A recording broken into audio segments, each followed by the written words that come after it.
we walked into a retailer to do a demonstration, and I'm not going to say who or where because that's going to bias things. But we walked in to do the demonstration, and the retailer said to this account executive, salesperson that I had with me, "Oh, you've brought her along. She must be really smart." And I pulled him aside and whispered in his ear, and I said, "I'll do the demo, you lead." And he said, "Okay." And we did. And, I don't care what role. I wanted to make sure we got the deal done. And so from that standpoint, I was the person doing the demonstration, the lady doing the demo, and my salesperson was my boss for purposes of this meeting, and it worked beautifully.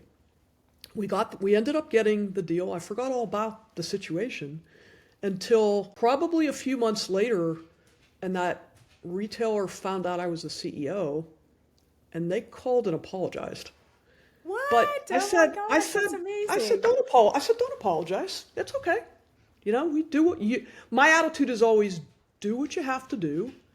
Don't get offended. You have to roll with the waves or the world you live in. And you can't get offended and you can't get upset, and you just have to say, okay, how do we make this work?